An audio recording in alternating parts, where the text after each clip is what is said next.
1.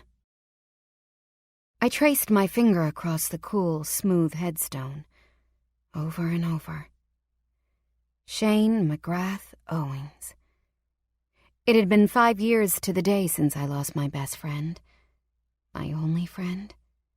Growing up the way we did, wealthy and privileged. You didn't have real friends.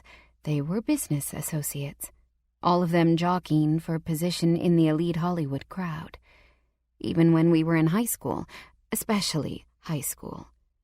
It was all about who you knew and who your family was. It was never about who you were as a person. No one wanted to know you. They wanted to use you. The night before Shane left for basic training, we went to Santa Monica Pier and sat on the beach for hours, talking. When the sun set, we laid in the sand, stargazing, and telling each other anything and everything we could think of. He knew all my secrets. The only person I could drop the record producer's daughter facade with, and be the real Lillian Nelson. Shane didn't want anything from me. He didn't care that my neighbors were famous rock stars. He didn't care that my house was in an exclusive gated community. Shane's family had more money than mine. In the twisted hierarchy of Hollywood royalty, the Owings name was higher up the ladder than Nelson. If anyone found out we had slept on the beach in the sand, we would have been chastised for behaving like low-class valley kids. Drink a $10,000 bottle of scotch and promptly throw it up in your dad's theater room? No problem. Get caught underage drinking at a premiere party, brushed under the rug. Get caught sleeping at the beach. End of the world. Rich kid problems. The morning Shane left for Army basic training was the day he was free. His family made it clear that if he got on the plane to Georgia, he would no longer be an Owings. Nor would he benefit from all the privilege that name brought. Or bought, depending on how you looked at it. When I snuck to Fort Benning to see his basic training graduation, I was proud of him. He looked different, taller, stronger, like he had turned into a real man while there. I missed him every day he was gone. It was the longest 12 weeks of my life. I wrote to him every day, and he wrote me back when he could. Knowing that Shane had escaped the life he hated made every minute of my loneliness worth it. We spent 3 awesome days together after graduation before he had to leave for training in Kentucky. We kept in regular contact while he was away, only now I knew he was keeping secrets. He was evasive when I asked questions about the Army. He tried to cushion the hurt and explained there were things he couldn't tell me about his training or what he would be doing. As much as the distance stung, I understood. Whenever he called to catch up, it was like nothing had changed.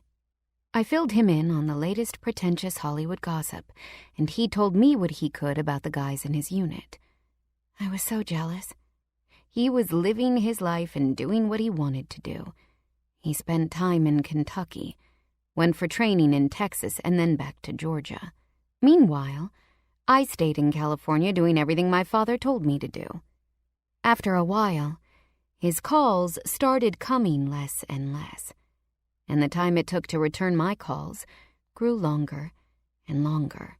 Not talking to him every day broke my heart. I missed him so much, but I continued to try and understand he was busy. But it was hard. I was lonely and surrounded by people I despised. Now that Shane was all but gone out of my life, I had no one.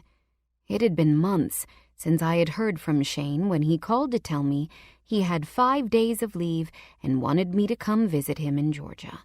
I was over the moon excited and booked my ticket while we were still on the phone. I counted down the days like a prayer. I needed to see him so badly. When I finally got there, I didn't realize how much I had truly missed him. He was the same, yet so very different. He was rougher now, hardened and more muscular than the last time I saw him almost 2 years before. He took me around the small town he now lived in and showed me what there was to see, which wasn't much. But I didn't care. As long as I was with Shane, nothing else in the world mattered. He avoided the base he lived on. Even after I begged him to take me there and show me around, he refused. I never met a single one of the guys in his unit either. When I asked him if he had a girlfriend, he told me he didn't have time for that shit and changed the subject. I was sad there was now so much distance between us. I wanted things to go back to the way they had been when we were in high school. He asked me 1,000 questions about UCLA and what I was studying. He was proud when I told him I had maintained a 3.5 GPA both freshman and sophomore years. I was not a strong student and had pretty much struggled through high school. How did I get into UCLA then? Money. Dad bought my way in. It never ceased to amaze me what people can buy. You want your average C student daughter to go to UCLA? No problem. Write a check with a shit ton of zeros for research, and an acceptance letter comes in the mail. My lying, womanizing father always said, "It pays to be rich." I believe the saying actually went, "It pays to be a winner." But when you're a rich, egotistical ass, you could say whatever you wanted and people would go along with it. I spent 4 wonderful days with Shane. On the last day, he took me to the Army Infantry Museum and wowed me with all the exhibits. It was so beautiful and humbling there. As I sat in a room full of glass tiles bearing the name of all the Medal of Honor recipients on them, it made me sad to think that for most people, the names on the wall were just that, names. A flash on the news, or a passing article in the newspaper. Most of us don't think about the sacrifices made by the men and women who served and died for this country. That day I felt those names deep in my soul. It was a special time that I will carry with me forever. Shane told me that some days when he needed to think, he visited the parade grounds of Soldier Field where he graduated basic.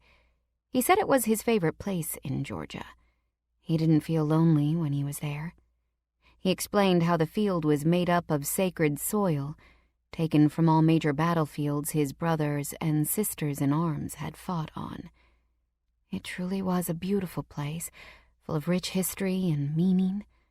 I asked him if he felt lonely often, and if he regretted his decision to join. He grunted a well-practiced answer about serving his country and never addressed the loneliness part. Sitting on the grass that afternoon was a wake-up call, or more like a slap in the face, actually. I felt my best friend slip away. Shane was not the same person he had been when he left California. Even though he sat only inches from me, I missed my friend. I wanted to scream and cry at the injustice of it. Now, I truly had no one. When we left the parade grounds, it was like a switch had flipped, and he barely spoke to me after that. Short, one-word answers, and it seemed the excitement of my visit had worn off. I was devastated. By the time the sun was setting, his mood had become even more dark and distant. I tried everything I could think of to get him to open up to me, but he completely shut down. I had watched him do this with his parents, but he'd never closed me out before. I knew there was something he wasn't telling me. I pleaded with him to talk to me and tell me what was wrong, but he refused. That night when we went back to the hotel, instead of ordering room service and watching movies like we'd done every night, he wordlessly grabbed his already packed bag off the bed, threw the strap over his shoulder, and headed toward the door. I thought we had one more night together before I left the next morning, but I didn't. He stood in front of the door in silence for long moments before he turned and pulled me into him. 1 minute, I was in his arms kissing him for the very first time. The next, he tore me to shreds. I hadn't even recovered from the shock of the kiss we had shared before he told me his news. He was leaving the next day, too. I was going home to California, and he was leaving on deployment. That was it. No details, no location, no "I'll write you." A simple "I'm leaving." With his hand on the door, he turned to face me, and there was nothing I could do to hide the tears rolling down my cheeks. I'll never forget his last words to me as long as I live. We don't say goodbye in the Army, only, I'll see you later. I love you. You'll forever be my best friend. I'll see you later, Lily." I was stunned into silence. My heart was screaming at me to stop, talk to him, yell at him. But my brain wouldn't engage. I was so stupid. And then he was gone, and I didn't even say it back. Something I'll regret for the rest of my life. I never told him that I had always loved him, too. Thinking back, that's when the lie started.